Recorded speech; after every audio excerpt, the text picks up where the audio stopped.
The reason you see solution in the center here is that we believe that every bit of content that you create, whether it's a vlog, it's a blog, it's a podcast, it's an Instagram post, it should be focused on a solution to your ideal client's problem.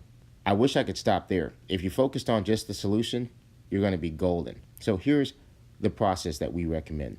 First off, once you understand and make a decision that you're willing to create content to increase your sales and increase your brand, and you are okay with focusing on just the solution, the first step we need to do is research. So while we're looking at research, we're looking at the solutions that your customers are looking for on the internet, that solution research. We are looking at how your competitors are providing solutions on the internet. That's competitor research. And most importantly, we're creating a buyer persona here. That's huge.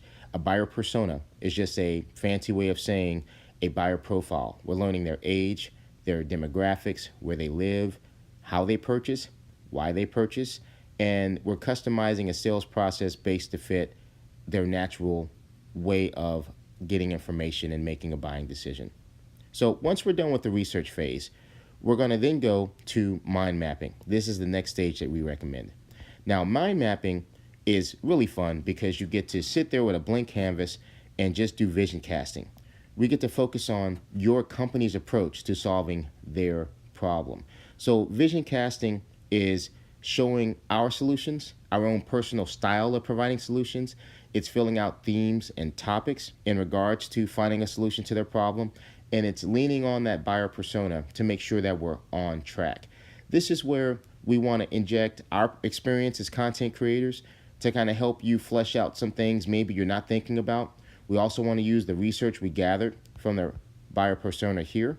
We want to show that and kind of further flesh out what the overall vision is for the year. I recommend 12 months because in 12 months, you're going to have a good amount of core content that you're going to be able to use in some of the stuff I'm talking about later. So that's the mind mapping stage. Once we're done with mind mapping, we're going to outline things, okay? Now, during the outline, this is where we're putting the skeleton together. On the mind mapping phase, we got the broad strokes done. We understand generally what we're focusing on, but the outline is where we're actually putting flesh and bone together. We're building the complete skeleton and painting the big picture. This is also where your stakeholders play a big role. You should be very involved in the process so far through this whole thing, except for the research, which you should have someone else do. But when it comes down to the outline and what you're actually going to be writing about and talking about and vlogging about for the year, you want to have your stakeholders, your loved ones, people that are important to you in this process.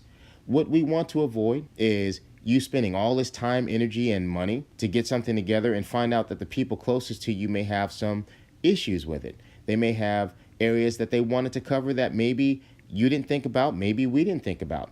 So what we do, just like when you run a political campaign, is you get your stakeholders together and you have a committee that's making sure that everyone is on the same page and that we're covering all of the bases.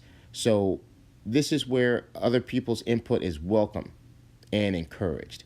So the outline is where things get fleshed out. This is the section where we create the scripts, the outlines for the vlogs, the outlines for the blogs, the podcast, the Instagram post, the pictures that we're going to use, the video we're going to use, everything. This is where all of the content is created. And of course, this is where we put together a content calendar for the year. So we're going to flesh out what we're going to talk about, when we're going to talk about it, and how we're going to talk about it.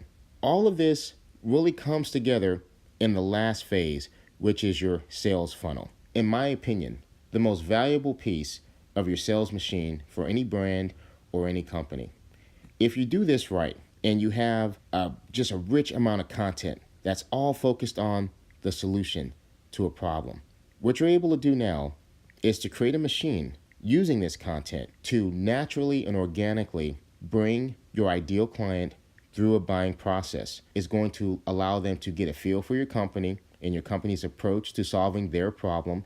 Is going to give them a time to develop an opinion, to do their own research, and to be brought along to a place where by the time they call you, they've already made up their mind. And that's what you want when you're doing this right. So let me show you how the sales funnel actually works. When you look at your social media posts, your blogs, your vlogs, and your podcasts, everything that's on the bottom part here, those are your gateway vehicles. These are the pieces of content that are created that are going to give useful information. And at the end of this information, it's going to bring a call to action. Now, this call to action is going to direct them to either do a webinar, to code to your website, which should be a splash page. I misspelled that. I'm sorry. I put splash page, but it should be splash page there. These are all gateway vehicles. What's important about the gateway vehicles is that they're strong pieces of content that are compelling. They look professionally done, and they're going to be very efficient, short and efficient pieces. Now, your email drip campaigns, your text campaigns, your CRM integration here, and your splash page, these are all customer nurturing vehicles. Now, I'm making up these terms here just to simplify it, but all of these things work in concert to gather and nurture ideal clients without you having to touch them necessarily. They're going to be kept warm in this database through a process that we set up. Now, what's great about this is that you can sell services or products to this base as it's being nurtured. You can check the status of where people are in this process without you having to ping them with a sales call. People that are not ready to buy, we can discover this without having to reach out to them and be pushy. But I know from selling for over 15 years that the worst way to reach out to someone is cold. It's the most ineffective way. Sometimes you have to do it. But when you do this right and they're ready to call you, they're going to know who you are. They're going to know your approach to solving a problem. They're going to have an opinion about that already. They're going to have several pieces of data or metrics that we can look at to measure how willing they are to potentially purchase. We can do all kinds of great stuff here in the sales funnel. What's important is that we just have to get them here.